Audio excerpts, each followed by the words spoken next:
Welcome to Transition University. Today's module is on community living and understanding self-determination. What does self-determination mean to you?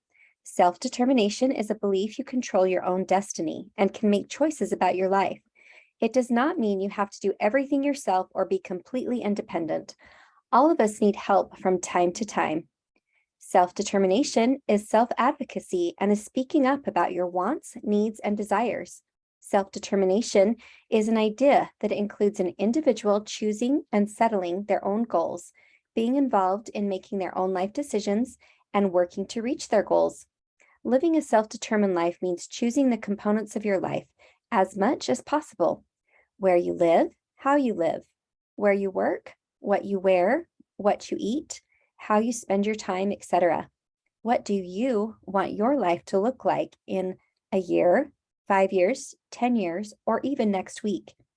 All of the information in this module can be found in the green section of the Youth Transition booklet, found in the green section of Transition University, or in the handbook section of the Utah Parent Center website. Residential living is just one piece of this adult life puzzle. Community living also includes how an individual with a disability spends their day and how they choose to spend their free time. Now is the time to prepare for where your youth wants to be in 5 or 6 years from now. It is okay to try things and change directions. We must be flexible when trying out and figuring out what works best for our youth. The self-determination movement is really a civil rights movement.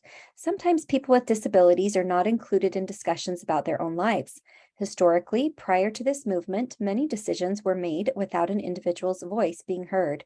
Civil rights movement by and for the people with disabilities, the freedom to make informed choices, the right to decide where to work, live, and play, the ability to try new things, and to learn from failure and success. As we like to say, nothing about us without us. Let's remember to keep the individual at the center of all decision-making processes and decisions. We all have strengths and differences, and we all play to those strengths. We enjoy the things we are more interested in and find meaning in. Self-determination leads to motivation. We all need to feel like we have a say in how we live and the ability to be competent at what we do.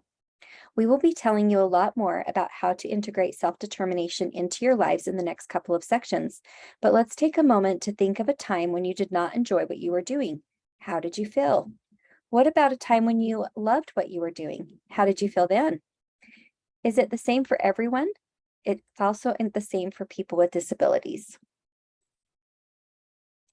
These are things to think about.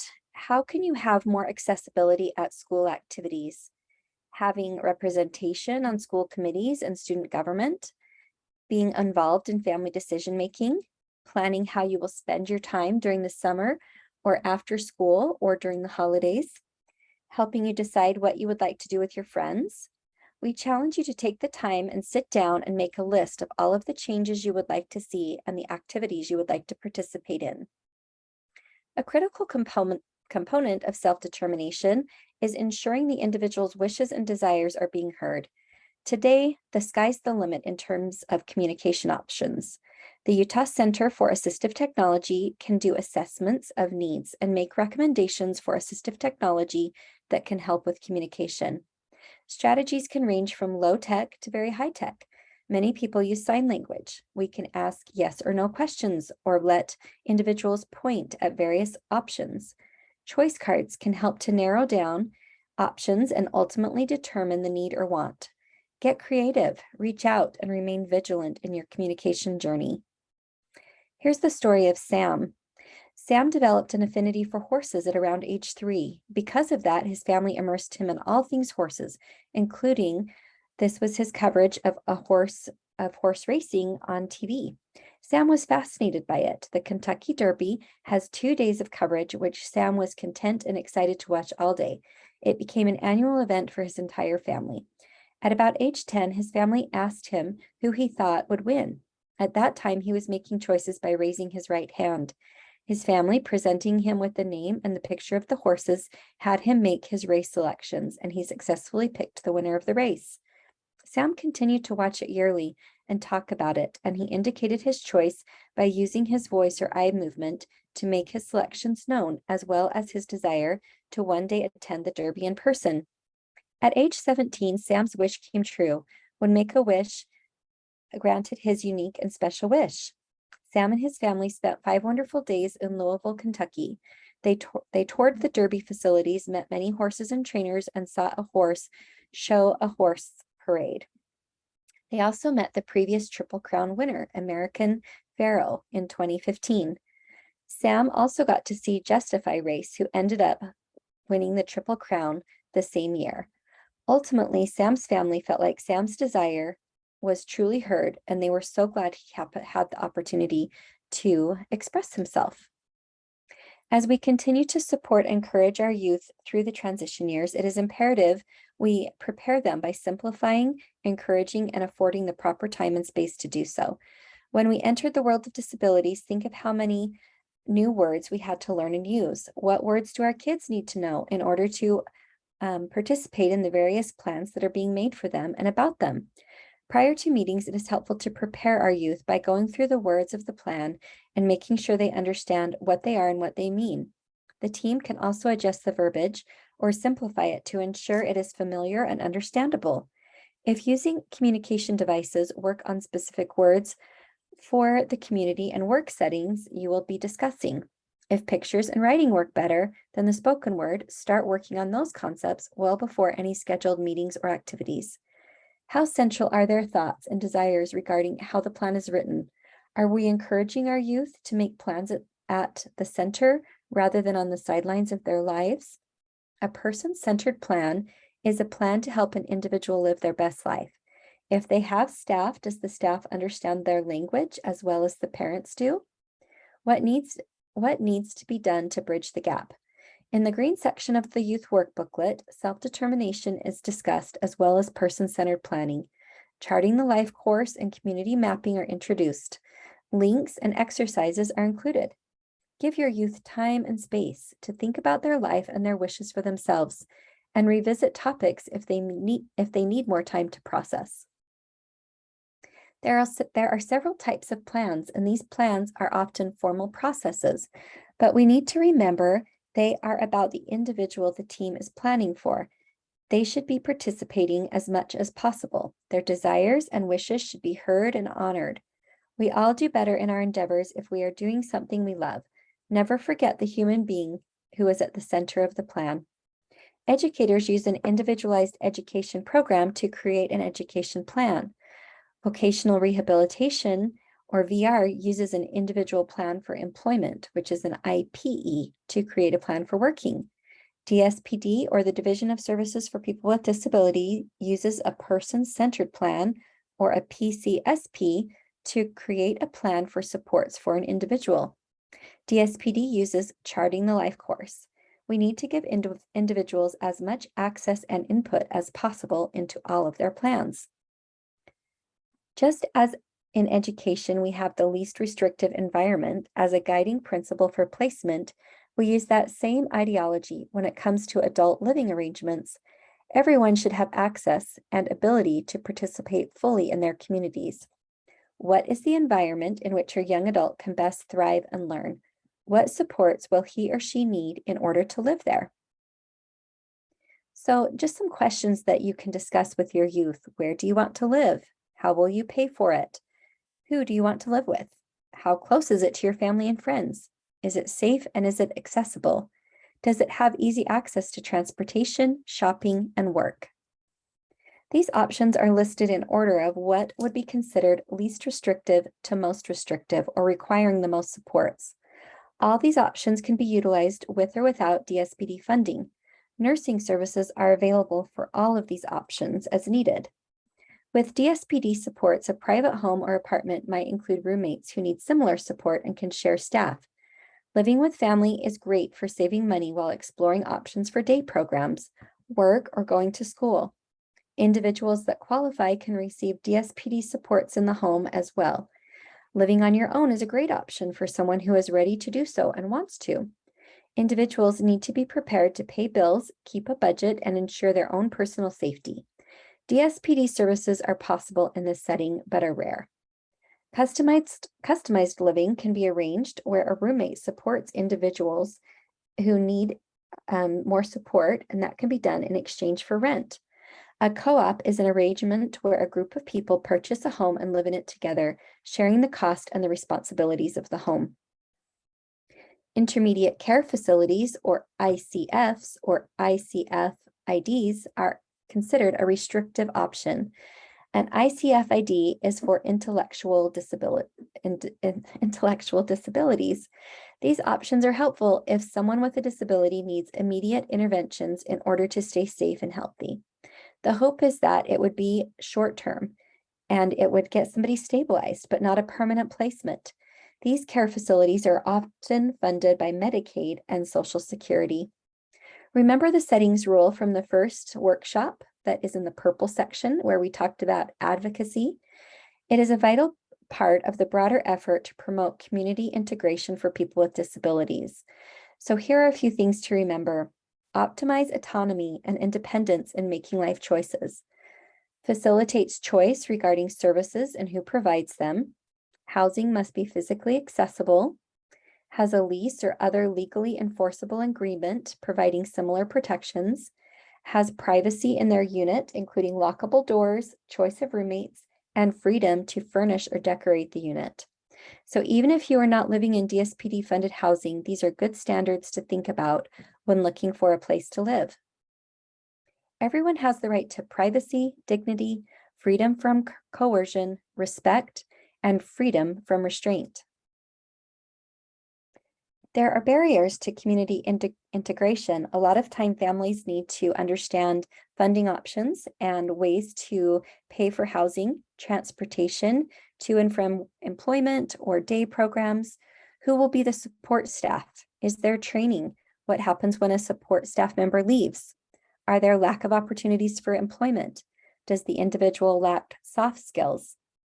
Maintaining staff consistency can be challenging. Low wages and lack of training also contribute to turnover. COVID-19 has also created additional barriers and further complicated the situation.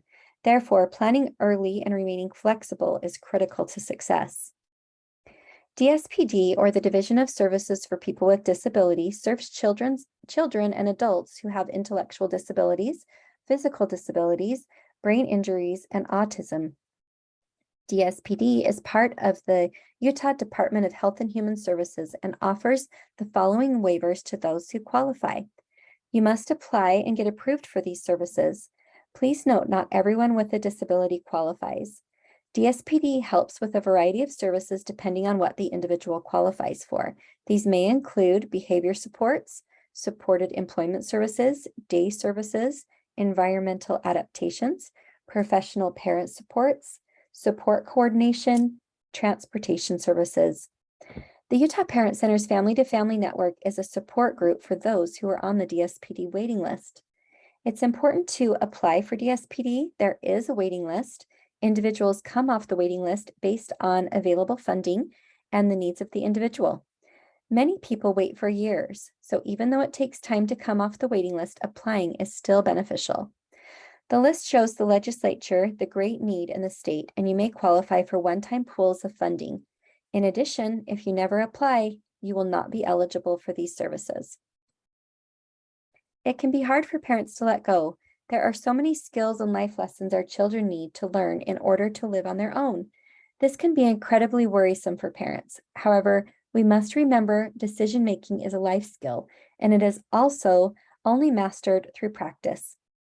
As parents, we can work with our children to find a balance between the independence they want and the support that they need. The next topic we want to cover is person-centered planning, and this is rooted in self-determination. And we'll also be sharing the Charting the LifeCourse tools in this training, which can be a framework you can use to accomplish person-centered planning. Sometimes it's called person-directed planning to emphasize the person is in control with our support. The individual drives the plan, and they are the architect of their own lives with the amount of support they need to reach their goals. We can focus on just a few of these items or many of these items over a given period of time. A question we should all be asking is, are we enabling and supporting our children to reach their goals?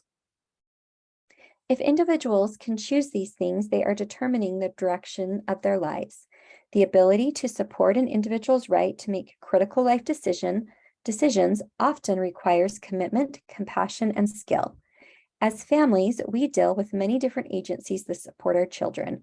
We should be asking ourselves, are their goals individualized or agency-driven?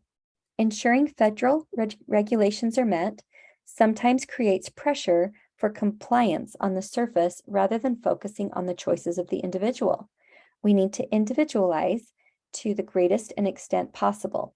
Families can play a critical role in bringing the voice of the individual to the group and moving their desires forward when there are more complex disabilities involved. Person-centered planning is there to assist the person in gaining control over their own life, to increase opportunities for participation in the community, to recognize individual desires, interests, and dreams, and through team effort, develop a plan to turn dreams into reality. We need to find a balance between what is important for an individual and what is important to an individual. The important to are the items that make a person happy, fulfilled, confident, and satisfied. The important for would be items that are referring to an individual's health, safety, and becoming a valued member of the community. Managing finance is an excellent example of this required balance. It is imperative for an individual to learn the importance of paying for necessities first, and then addressing their wants or the items that are important to them for purchase. As we strive to find and teach this balance, we need to remember to focus on what matters to each individual. This emphasis is critical to motivation for everyone, not just those with disabilities. This graphic represents eligibility and paid supports. Members of this group will vary based on individual needs and supports, but it should be a mix of both natural and paid supports in most situations. The team members should know what is important to the individual. What does he or she enjoy doing? What do they admire about the individual? In what areas does the individual excel? And what have they learned from him or her? The graphic on your left represents family and social supports. Families and individuals can create a team and use the tools we are talking about today to create a plan for their family members and/or themselves. You do not need to be in DSPD services to create teams and a plan. Anyone can do it. The focus is on the person and who they would like to be involved and who they would want to be involved in the plan. It is best when there is a facilitator and a person to record what is being shared. The facilitator should be a person that is neutral and unbiased and leads the group through the process, handles conflict, and ensures equal opportunity for all participants. Others may be included are parents and guardians, other family members, friends, professionals, and anyone else who has a personal interest in the individual. The individual should direct the meetings as much as possible and feel the support of the team. They need to feel comfortable sharing ideas and thoughts.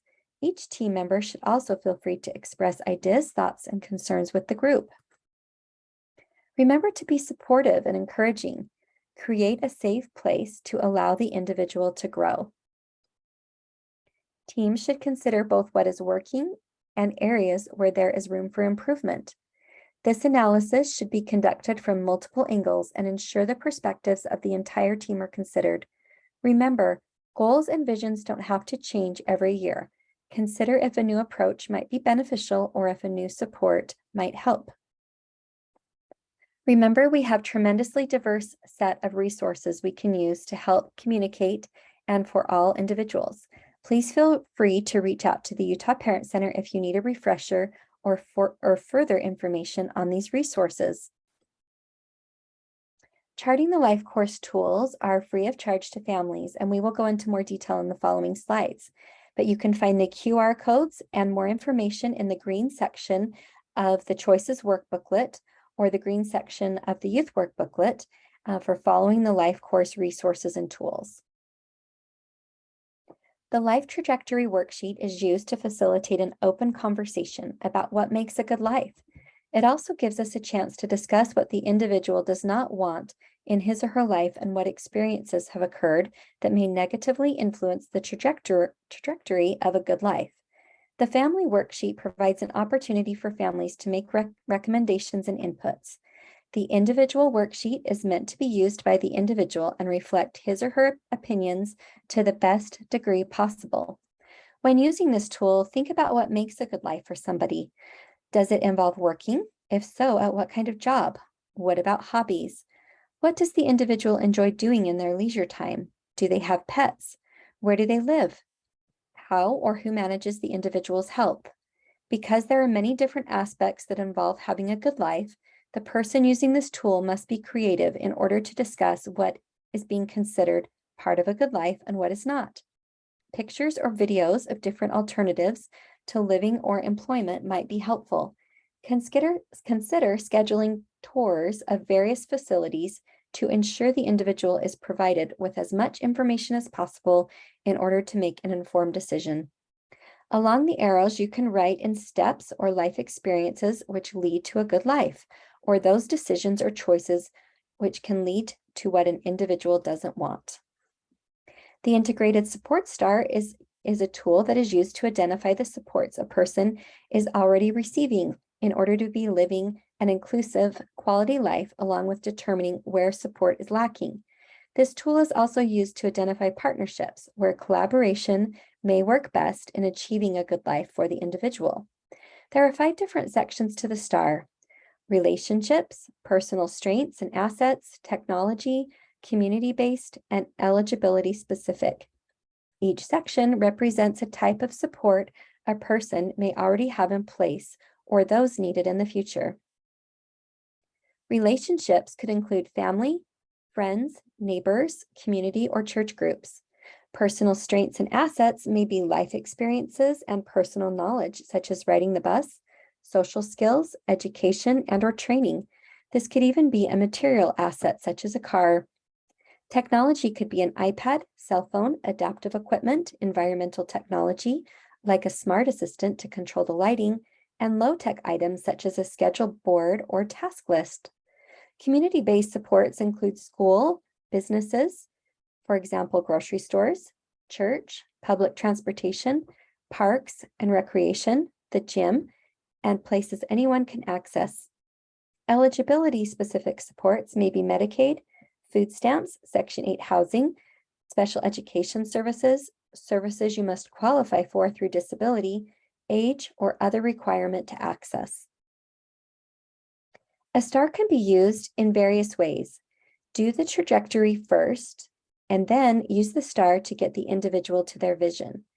Remember to discuss what supports will get you to your vision. This can also be used for implementation of goals, a goal of safely crossing the street. Personal, physically practice the steps required to safely cross the street. Walk, push the button on the crosswalk button. Tell the difference between the red hand and the walking person. In the relationship section, if a relative lives within walking distance, go visit and practice on the way to their house. In eligibility, does the individual qualify for staff or services that might help with this practice? Community, venture out, utilize a school crossing guard, walk to a nearby park to practice. Technology, YouTube videos, iPhones, or icons with reminders of the steps can be helpful. Divide into now and future, have and need.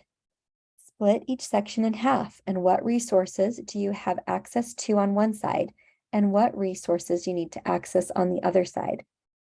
We all do this without even thinking about it. This just gives you an organized framework to think about it. The tools for exploring decision-making supports identifies which areas a person will or will not need individualized supports to make important decisions. The tool identifies 3 decision-making areas. 1, can I decide with no extra support? 2, I need support with my decision. And 3, I need someone to decide for me. This worksheet is a great tool to use during a person-centered planning meeting in order to receive feedback, not only from the individual, but those who have supported the individual in the past in some of these areas in decision-making. We use this tool to both inform where a person can make the most independent decisions as possible, as well as where we can begin creating goals around building self-advocacy. On our website, we have another handbook called Person-Centered Planning Guide, and we also have person-centered information in the Transition University portion of the website in the green section. So look for these resources in order to receive more information. Additional information can be found in the youth work booklet. This is an example of an activity to get you started on community mapping. This is sometimes used in person-centered planning and is called relationship mapping. Start by putting your name in the center of the box, and then in the boxes around that, put the names of the people who are closest to you. These are the people you generally see most every day. Family, close friends, and teachers. It might also include extended family members like grandparents, neighbors, or others that you see and talk with often. If you have a job, it will include your coworkers and your boss. Again, the community mapping tool can be found in the green section of the youth work booklet. Now you'll do this again, but this is the second level of the relationships. So these are people you see only a few times a month or maybe once a week. Think about your hobbies, places you go shopping, lessons you take, or clubs you belong to. Maybe your church or other youth group activities. Perhaps you volunteer somewhere in the community. On this last level, you will want to add your professional supports, the agencies, the people who support you now or who can support you in your future goals. Put names in wherever you can, but if you don't know names, you can just put in companies or agencies. For example, vocational rehabilitation or DSPD. You can also include doctors, therapists, counselors, or other helpers here. You can combine all of your circles into one integrated circle of support if you wish, and you can also use this tool many different times. For instance, if you have a big change or a move coming up in your life, you may want to do it to make the transition easier. If you are looking for a job or thinking of changing jobs, this tool can help you prepare for that as well. This concludes our self-determination community living section. If you have any questions or you need clarification or supports, please refer to the green section of our youth work booklet or our choices work booklet, or please reach out to the Utah Parent Center and ask to speak with one of our parent consultants so that we can help you.